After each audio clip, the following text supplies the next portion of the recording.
I've always been a pretty practical guy, never one for ghost stories or conspiracy theories. That's why what happened to me a few years back still bugs me, even now. It just doesn't fit into any of the boxes I usually put things in.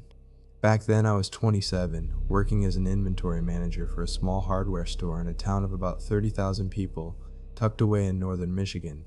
My days were pretty much the same. Wake up, go to work, come home, maybe play some video games, then repeat. It was a good life, quiet, predictable.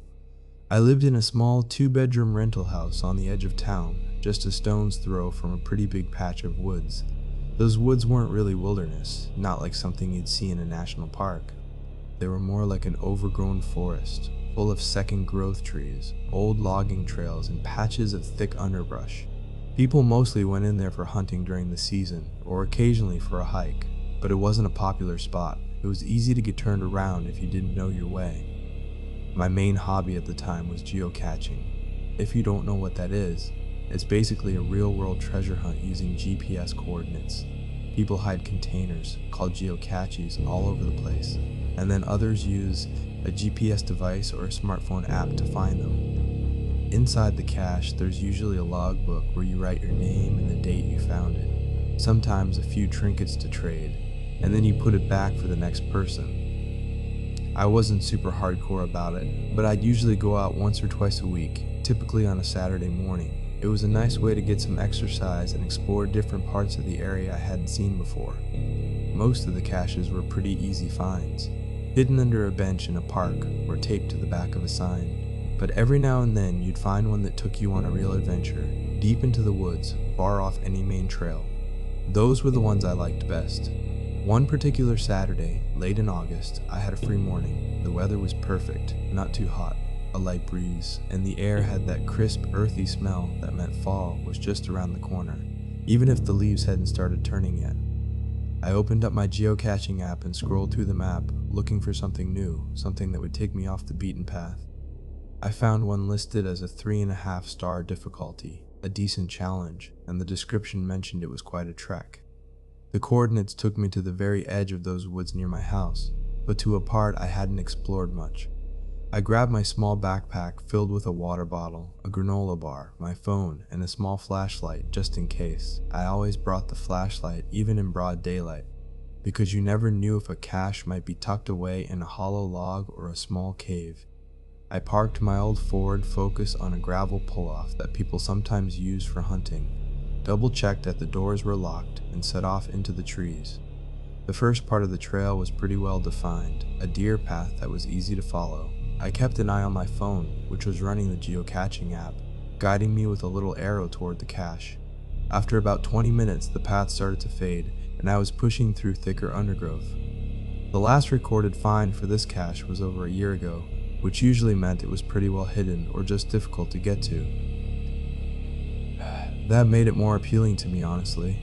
I liked the idea of being the first person to find it in a while, to be the one to sign the logbook after so many months. The signal fluctuated a bit out there, but I kept walking, crisscrossing what felt like ancient, forgotten logging roads.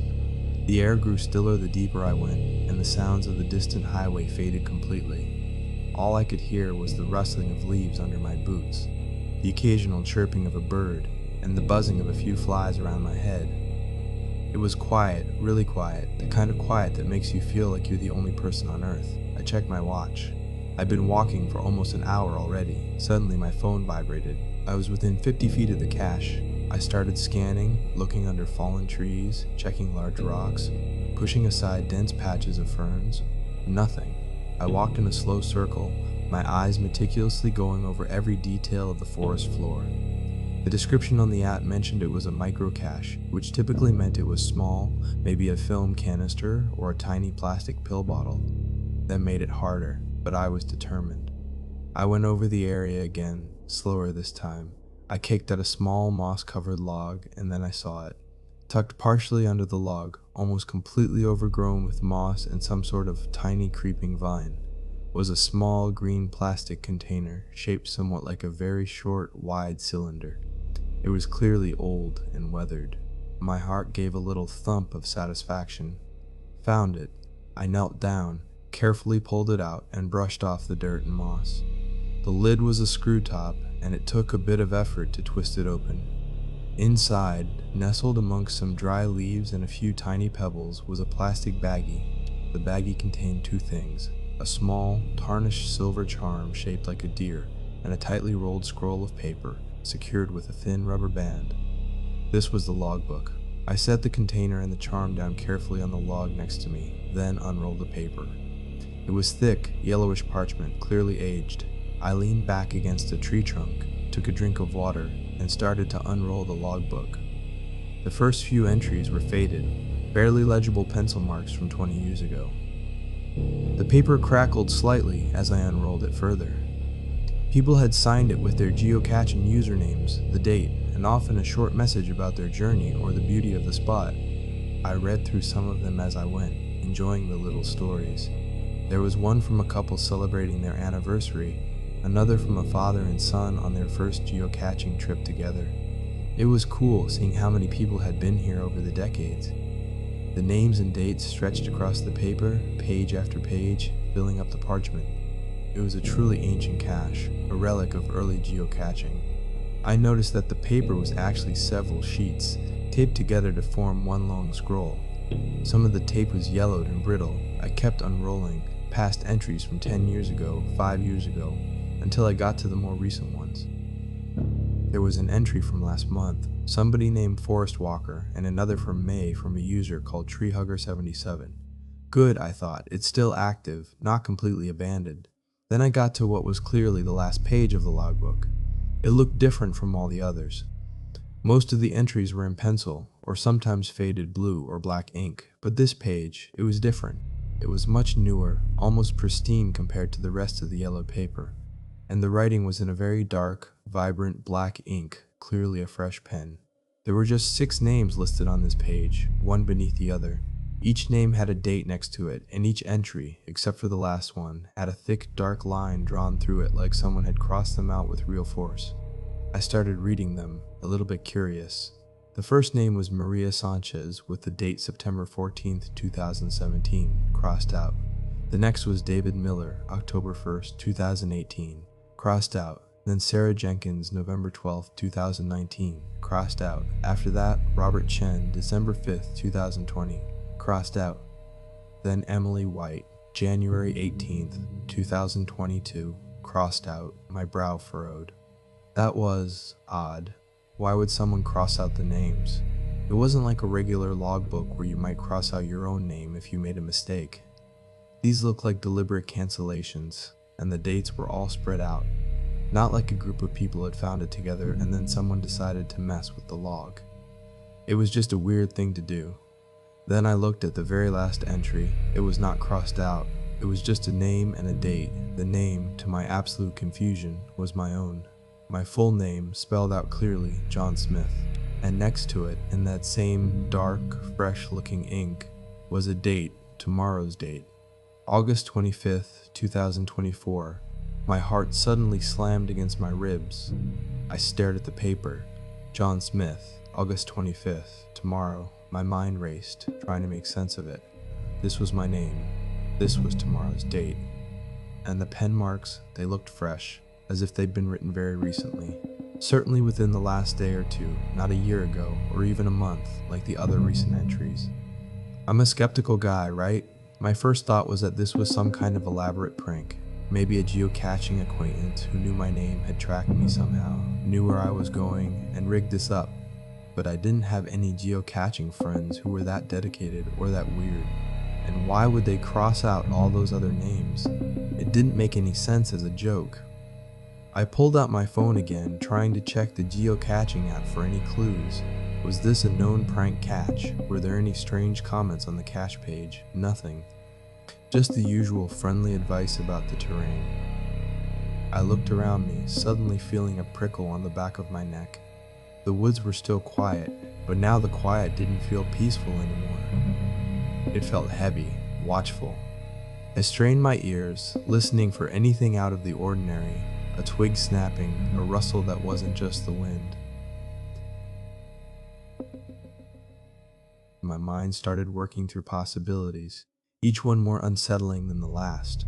Had someone watched me park my car, Had they followed me into the woods?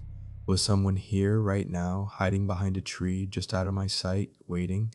The rational part of my brain, the part that dealt with inventory and spreadsheets, tried to kick in.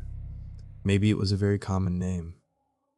Maybe there were other John Smiths out there. But what were the odds of another John Smith with tomorrow's date appearing in this particular logbook, way out here just as I was about to find it? The coincidence was too bizarre. I looked at the freshly crossed out names again. Maria, David, Sarah, Robert, Emily. What did the crossed out names mean? Had they found the cache too? And if so, why were they crossed out? Was it a record of people who failed to find it? But that wouldn't make sense with the dates being in the future. Or was it something else, something darker? My mind, despite my best efforts to keep it logical, started to drift into less practical territory. The crossed out names felt ominous, like a tally, and my name at the end, not crossed out with tomorrow's date. I felt a cold shiver run down my spine despite the mild August air. This just didn't feel right. It felt like a bad movie, but I was in it. I folded the logbook carefully, trying not to crease the fresh ink. My hands were a little shaky. I put it back into the plastic baggie, then pushed the baggie back into the green container. As I screwed the lid on, I noticed something else I hadn't seen before. Scratched delicately into the plastic on the very bottom of the ancient container, almost obscured by dried mud, were tiny, faint initials. RC. My blood ran cold again. Robert Chen. That was the fourth name on the list, crossed out, with the date December 5th, 2020. Was that a coincidence? Or did those initials belong to the person who put the cache there? Or to someone else? My brain was just throwing up question marks. I didn't want to leave the cache there, but that was the rule. You find it, you sign it, you put it back. But signing my name now felt like I was confirming something, like I was agreeing to whatever that weird list was implying. My hand hovered over my backpack where I usually kept the pen. I usually signed these things. But not this time, not this one. I carefully tucked the container back under the mossy log, making sure it was as hidden as it was before. I tried to calm myself. My breathing was a little shallow, a little fast. This was just a weird, elaborate prank. That had to be it.